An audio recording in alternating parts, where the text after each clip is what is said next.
नरेश मीणा और देवली उनियारा कांड को लेकर कुछ इस तरह की चर्चाएं चलने लगी थी, कुछ इस तरह की बातें कही जा रही थी कि देखिए, राजस्थान के जो बड़े दिग्गज नेता हैं, चाहे वो किरोड़ी मीणा हो, सचिन पायलट हो या हनुमान बेनीवाल हो, इस तरह के नेताओं से नरेश मीणा को सीखना चाहिए और किरोड़ीलाल मीणा से सीखना चाहिए। अब देखिए, वही किरोड़ीलाल मीणा जिनको नरेश मीणा के लिए जब कहा जा रहा है कि उनको किरोड़ीलाल मीणा से सीखना चाहिए, वही समरावता गांव जब पहुंचते हैं तो कहने लगते हैं कि नरेश मीणा की जो मांग थी, जो उनकी ग्रामीणों के लिए जो संघर्ष वो कर रहे थे, उनकी जो मांग थी वो किरोड़ीलाल मीणा पूरी करवाएंगे। दरअसल अब वही राह किरोड़ीलाल मीणा साहब पकड़ते दिखाई दे रहे हैं, जो उपचुनाव में मतदान को लेकर संघर्ष करते नरेश मीणा जिस मांग पर नजर आ रहे थे। खैर, आज के सवाल इस वीडियो में क्या है ये आपको बता दूं। नरेश मीणा की कस्टडी मांगने से क्यों बची टोंक पुलिस? नरेश मीणा को थप्पड़ कांड के बाद गिरफ्तार किया गया। हालांकि इस बीच बुधवार की रात और गुरुवार जब गिरफ्तारी नरेश मीणा की हुई तो काफी आगजनी हुई, हंगामा हुआ, बवाल हुआ। इसके बाद पुलिस का कहर बरपा। पुलिस ने गांव में घुसकर आम लोगों से मारपीट की, बर्बरता की, उसकी कई वीडियो भी सामने आई। हालांकि मतदान के बीच थप्पड़कांड को लेकर फर्जी वोट डलवाने पर स्पष्टता अभी आई नहीं है। एसडीएम से लेकर खुद जिला कलेक्टर ने आज मीडिया में आकर तमाम बातें कही, लेकिन फर्जी वोट डलवाने को लेकर कुछ भी स्पष्ट नहीं हो पाया। खैर, प्रशासन की तरफ से इस मामले को लेकर लगातार सवाल उठते रहेंगे कि आखिर जब वो 3 वोट डलवाए गए तो क्या वो फर्जी वोट थे जिस पर नरेश मीणा ने जो कहा कि ग्रामीण उत्तेजित हो गए, क्या वही स्थिति थी या फिर प्रशासन इस पर कोई और भी अपनी बात कहेगा? लेकिन सवाल यह है, नरेश मीणा की आज कोर्ट में कस्टडी मांगने से क्यों बचती नजर आई टोंक पुलिस? यह एक सवाल। दूसरा सवाल यह, नरेश मीणा मामले पर क्या राजस्थान की भजनलाल सरकार में किसी तरह की कोई घबराहट है क्या?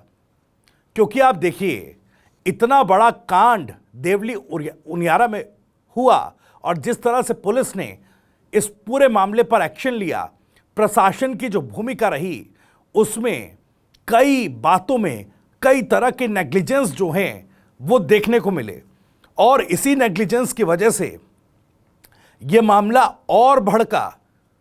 जिस मामले को पहले ही आप बातचीत से, समझाई से सुलझा लिया जा सकता था, उस मामले को बढ़ने दिया गया। आखिर किसकी शय पर? और सरकार इस पूरे मामले पर उतनी मुखर दिखाई क्यों नहीं दे रही? तीसरा सवाल, नरेश मीणा समर्थकों के साथ क्या पायलट भी अब आकर खड़े हो गए? ये हम क्यों कह रहे हैं? हालांकि तमाम जो राजनेता हैं, राजनीतिक दल हैं, उनकी तरफ से कहा जा रहा है कि जो भी दोषी हो उस पर कार्रवाई होनी चाहिए। हालांकि कोई स्पष्ट ये नहीं कह रहा कि इस पूरे मामले में नरेश मीणा गलत हैं या वो एसडीएम जिन पर यह आरोप लग रहा है कि उन्होंने फर्जी वोट डलवाए हैं। हर एक राजनेता का, हर एक नेता का एक कहे तो निहायत राजनीतिक बयान इस पर सामने है कि इस पूरे मामले में जो भी दोषी हो, जांच करके उस पर कार्रवाई होनी चाहिए। किसी भी तरह की स्पष्टता नहीं है।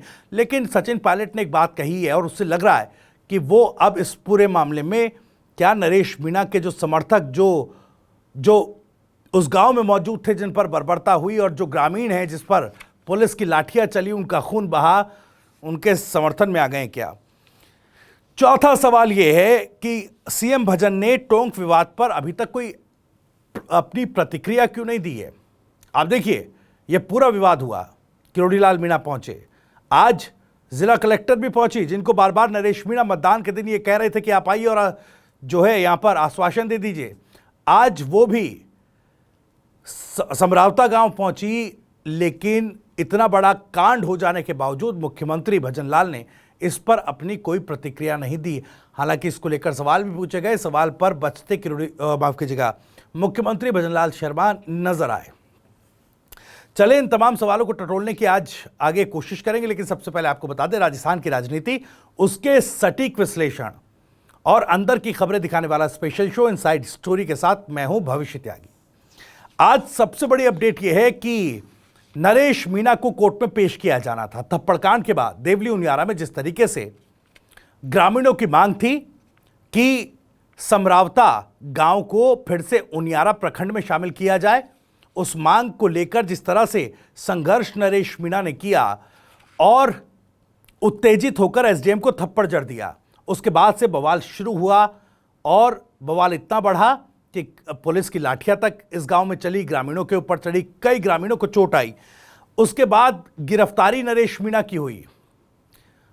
नरेश मीणा की गिरफ्तारी होने के बाद आज जब कोर्ट में उनको पेश किया जाना था तो ऐसा कहा जा रहा था कि 11 बजे उनको कोर्ट में पेश किया जाएगा। तमाम वकील और तमाम तैयारियां की गई थी। कोर्ट परिसर में सुरक्षा के पुख्ता इंतजाम किए गए थे, किसी तरह से लॉ एंड ऑर्डर ना बिगड़े, ये पूरी व्यवस्था वहां पर रखी जा रही थी। लेकिन शाम तक होते होते वीडियो कॉन्फ्रेंसिंग के जरिए नरेश मीणा की कोर्ट में पेशी कराई गई, यानी कि फिजिकल तौर पर उनको कोर्ट लेकर नहीं आया गया।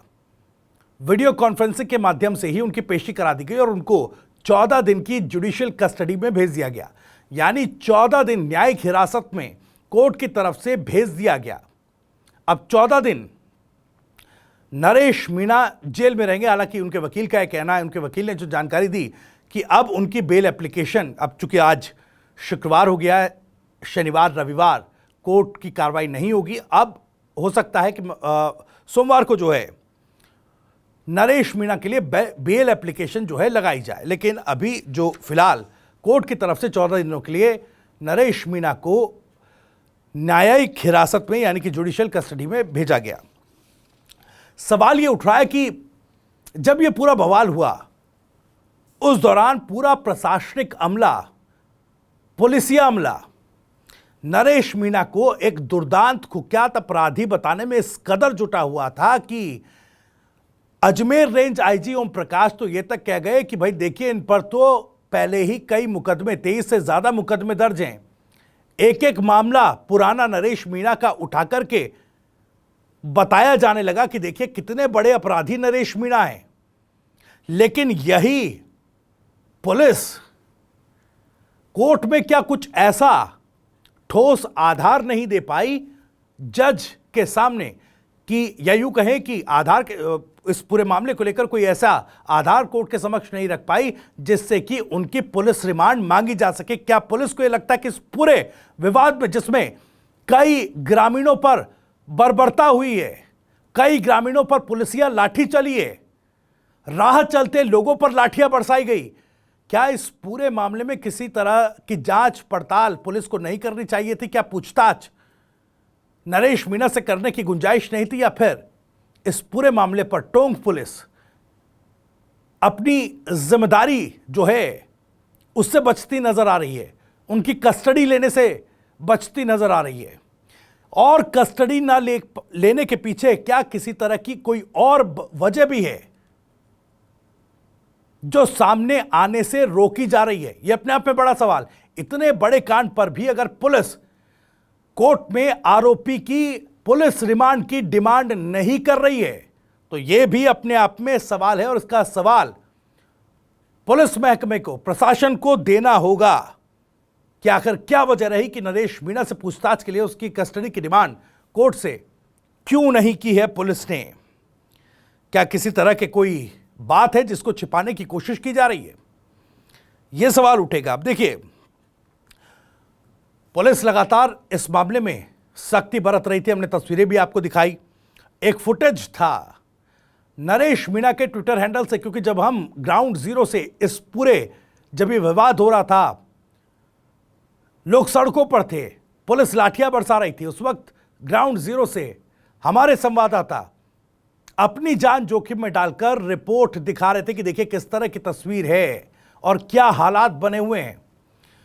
वो एक तस्वीर TV9 राजस्थान की नरेश मीणा ने सोशल मीडिया पर भी शेयर की, सोशल मीडिया प्लेटफॉर्म एक्स पर शेयर कर बताया कि देखिए पुलिस किस तरीके से बर्बरता उनके समर्थकों के साथ और ग्रामीणों पर कर रही है। सोशल मीडिया प्लेटफॉर्म पर उन्होंने डाला, हालांकि कई तरह की प्रतिक्रियाएं उनके सोशल मीडिया पोस्ट पर आई हैं, लेकिन सवाल प्रशासन को लेकर, पुलिस को लेकर उठ रहा है कि आखिर पुलिस का जो रवैया रहा इस पूरे मामले में, क्या उसमें भी कुछ संदिग्धता नजर आती है क्या? अब देखिए, किरोड़ी लाल मीणा समरावता गांव पहुंचे थे, ग्रामीणों से मुलाकात की, आश्वासन उनको दिया, उन्होंने ये भी कहा कि जो लोग गिरफ्तार हुए हैं, कुछ लोग कोर्ट से छूट जाएंगे, वो आश्वासन देते हैं, और कुछ लोग जिन पर गिरफ्तारी पुलिस ने नहीं दिखाई होगी उनको वो छुड़वाने की कोशिश करेंगे। तमाम बातों को लेकर आश्वासन दिए नरेश मीणा।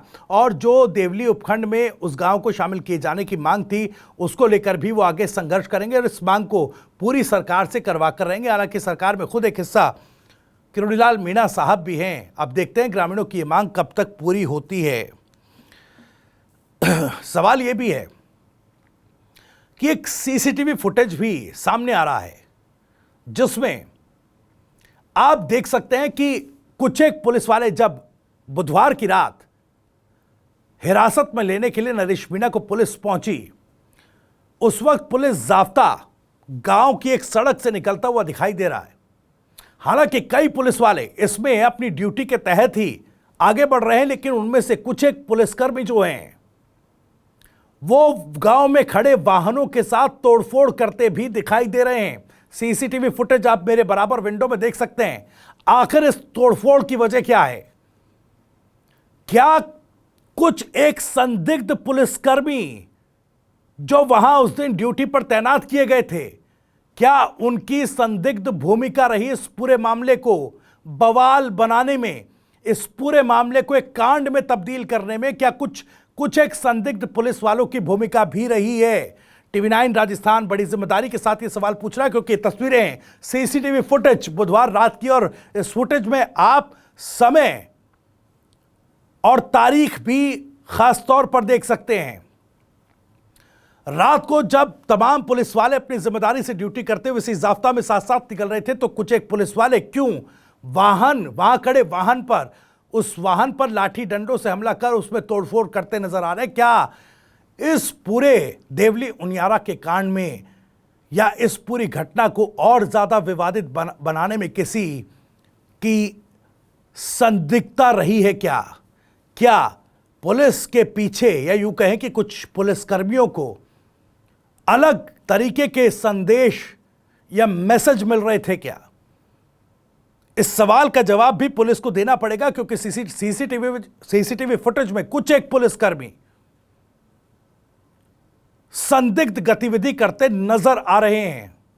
मैं एक बार फिर से कह दूं पूरी जिम्मेदारी के साथ कि हम पूरे पुलिस जाब्ता पर सवाल नहीं उठा रहे, उन पुलिसकर्मियों पर जो सीसीटीवी फुटेज में नजर आ रहे हैं और अपनी ड्यूटी से अलग हटकर वाहनों में किसी सड़क छाप गुंडे की तरह वाहनों को पब्लिक प्रॉपर्टी में तोड़फोड़ करते नजर आ रहे हैं। यह सवाल बड़ा है और इस पर जवाब देना होगा पुलिस प्रशासन को। इस मामले की भी जांच, पुलिस कार्रवाई की जांच भी क्या पुलिस विभाग कराएगा? बताना होगा रेंज आईजी ओम प्रकाश साहब को कि क्या जब ग्रामीणों पर लाठियां बरसाई गई और जो बर्बरता, जिस बर्बरता के साथ बरसाई गई,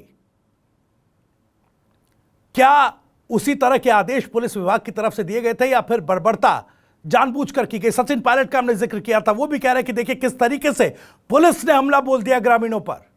और इसीलिए मैं कह रहा हूं कि नरेश मीणा जो संघर्ष कर रहे थे, क्या आप उनके समर्थकों के साथ सचिन पायलट भी आकर खड़े होते नजर आ रहे हैं क्या?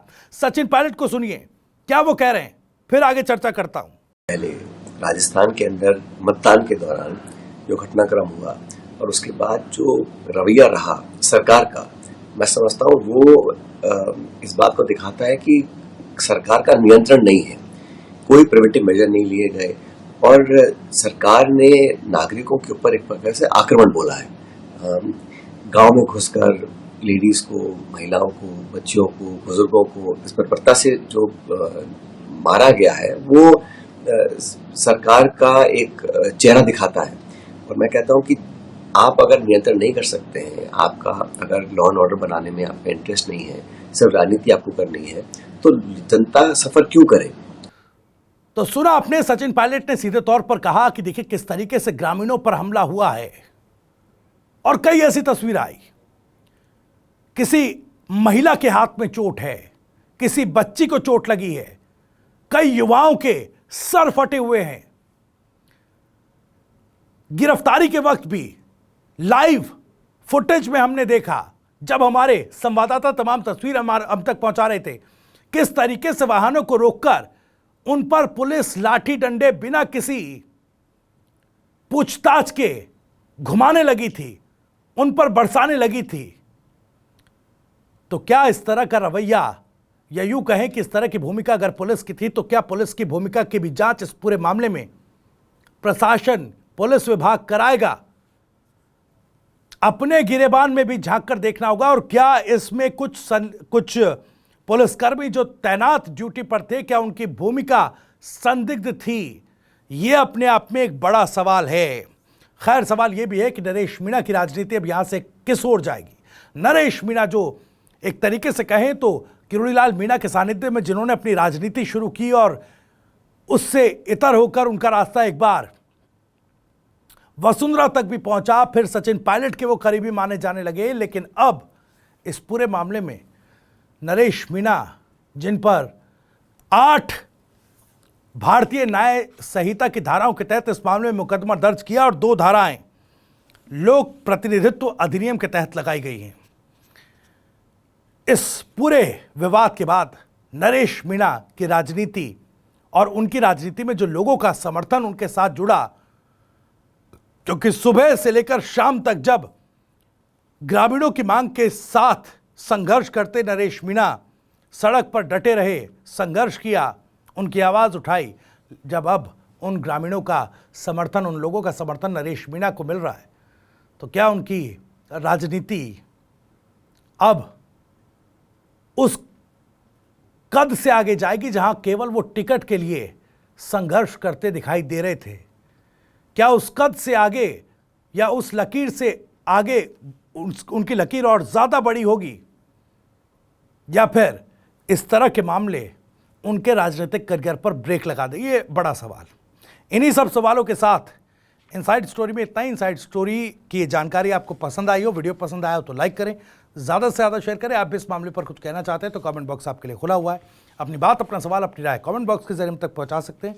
राजस्थान से जुड़ी और भी तमाम खबरों को सबसे पहले जानने के लिए सब्सक्राइब जरूर करें। TV9 राजस्थान। नमस्कार।